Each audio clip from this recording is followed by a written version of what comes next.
Hey guys, welcome back to my channel. So I never knew this day would come, but I guess today's the day that I'm gonna cut my rear bumper a little bit for clearance because my favorite track is Adams Motorsports Park, and every time I dirt drop there my bumper rips off, and I don't want it to keep ripping off because it'll just damage it exponentially. So today I'm gonna just cut the rear bumper. I'm gonna just trim a little bit off the bottom, and I'm not gonna get a bash bar with the jack point for now because since it's my daily and I have expensive wheels, I have a feeling that it would make me more prone to theft. So I'm gonna leave it with the stock bumper support, and I'm gonna just trim a little bit off the rear, so hopefully it looks good. And I'll show you guys what I'm doing because maybe there's someone else out there that needs to do the same thing. I'll show you how it's done. First, all I did was wipe the area down so I could make sure that the masking tape could adhere. Then I'm gonna put the masking tape on to mark the line. And then I'm gonna use an angle grinder to cut that bottom part of the bumper off. And I don't know how it'll look. It might look a little ugly. It'll probably grow on me later on, or it might look good right away. I don't know. Especially if it could show off my slicks that I have in the back. But yeah, I'm willing to cut the bumper because it's not that much for a new one anyway, and it's pretty damaged already anyway. Like, don't get me wrong, I do like how it looks complete, but I need it to function more than I need it to look good. So here goes. Before I get started masking, I just wanted to let you guys know that usually when people cut the rear bumper on their drift cars, it's for one of two reasons. The first reason is so that they could have their bash bar with the jack point showing, so it's easier to jack up their car so that they could change their back tires faster. That's one reason, and it's very convenient. Plus, exposing the bash bar looks cool, so that's also another reason. Some people do it just for looks because they don't actually drift or anything. And another reason why people do it is for clearance on the bottom, because like the rear could squat. If you dirt drop, you don't want to break off your bumper. It takes too much time to remount, and it's really not even important. It's not a mechanical part. So the reason I'm doing it is for clearance, and there's a few reasons, which include looks and function. So whatever reason you may have, this video might help you get the confidence to do it, because it's really not hard. And now that side note's done, let's get started with the masking. Okay, so we jacked up the car for a revision to make sure there's nothing back there that shouldn't be cut. And really quick, I want to mention that this isn't what I mean by slicks. I have some Kendas that I'll show you. Yeah, what I meant by showing off my slicks is these Kenda semi slicks, because they're 180 treadwear and they look really cool. So I'm pretty excited for you to be able to see those from behind. It should look pretty cool, I think. And the ones I have on right now are pretty bald, but I'm just saving them to do like a quick street session drift video or drift day or something. I don't know if I'll put it on YouTube or Instagram, but I do want to do something cool with those before I kill them and throw these on for a track day. Anyway, let's get back to the video. So we're gonna cut from this line until it meets with the top of this mud guard, and we're just gonna cut all that off from the top of the mud guard all the way to here. And the reason for that is because after we're gonna have clearance that's from here to here.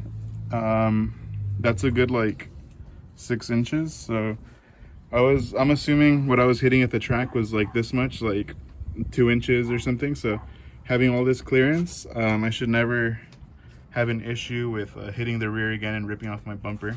And if you guys saw my last track day video, which I'll put in the description of this video, you'll see that that was a big issue that day, and that's my favorite track. So I want to make sure that I don't have issues driving my favorite track, so I could just go any day spontaneously when I feel like it. So this side is now masked up, starting from that box in the center, right there, up until the top of this mud guard. And now we're gonna mirror that on the other side and then just cut it off and then remove a few things that are in the way, and I'll show you guys the finished product after. Now I have to look for the 10mm socket, which, as you guys know, is the hardest to find ever.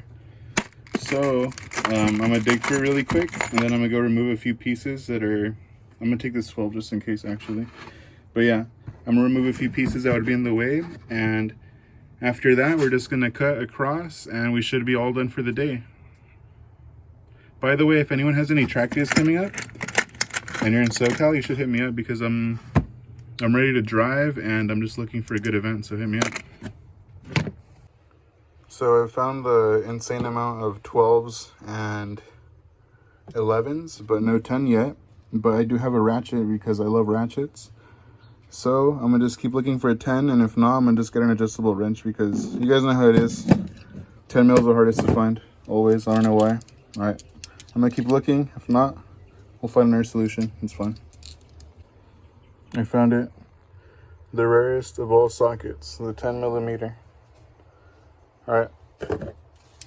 So I have the 12 just in case. Anyway, I found a lot of these, so yeah, I got that just in case. And now I got the 10 mil, and we're gonna see which one does the trick. I'll let you guys know.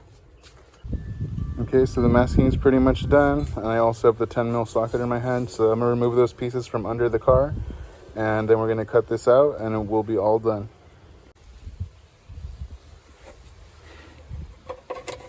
Okay, so it actually is a 10 mil.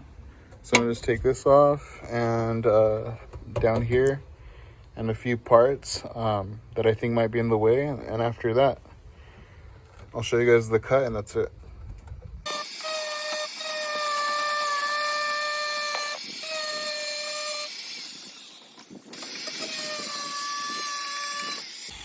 Well, this seems to be holding on from somewhere else, but we'll see that in a bit when the bumper's cut. Let's go see what's going on over there.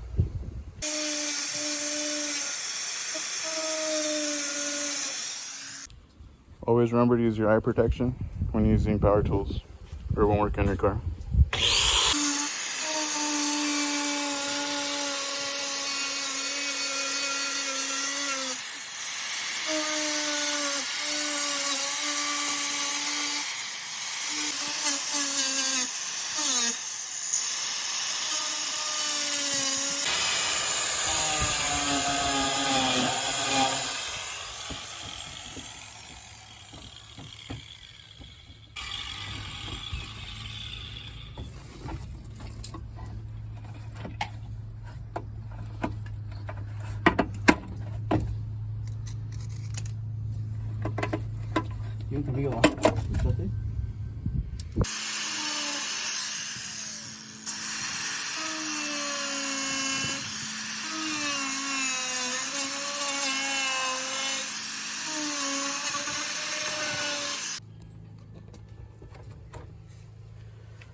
So what's being done here is it's being marked first before it's being cut through.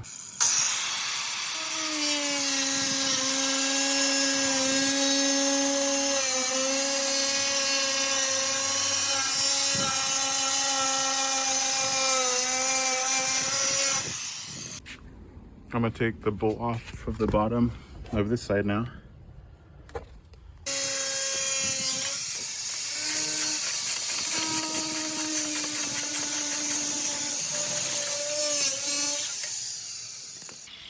Always hold on to that extra hardware because a lot of the stuff in your car is the same. Alright, so that's its new look. This part is off now. And let's just do the finishing touches, get it on the ground. I'll show you guys what it looks like. After that, you're going to want to take out your foam or rip it off in a way that you don't damage your wiring, and sand the rough edges.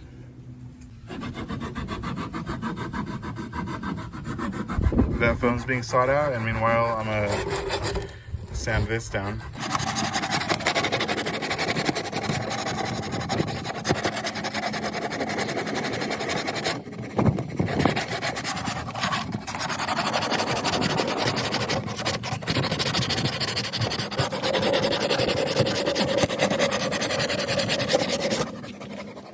All right, it's starting to look a lot better.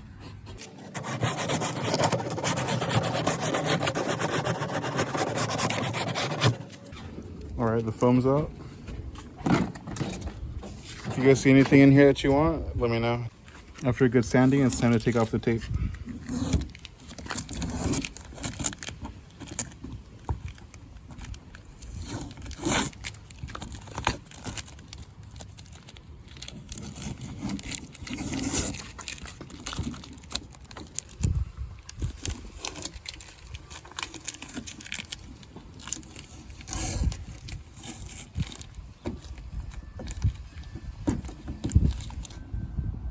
So that's what it looks like.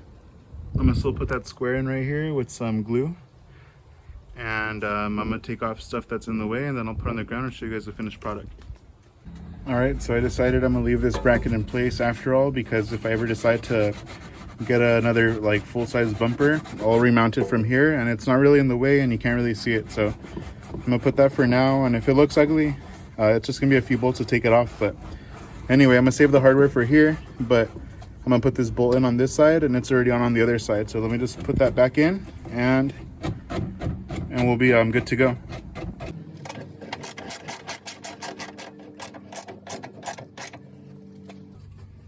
It's not going anywhere.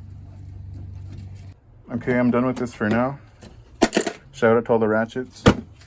So I thought that this was gonna have to be glued in place, but it turns out it still pops right in. So if you do this cut, just make sure you leave enough room here so you can mount it. There's a clip down here that it has to go into. This is just gonna hang down here, but it's not an issue because if it ever pops out, this is gonna hold it in place. So it looks pretty much good to go. We're just getting the edges to make them a little more fine. But yeah, after that, we're gonna drop the car. So get ready to see how it looks.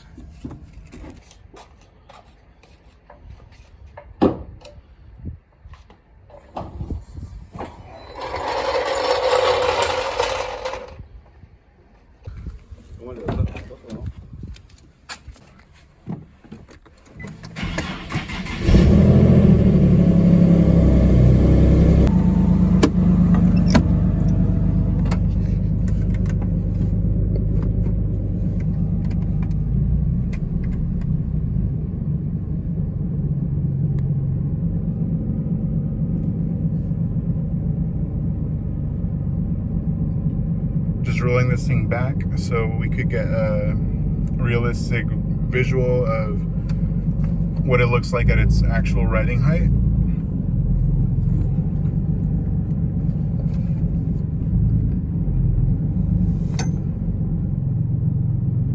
All right, let's go check this out.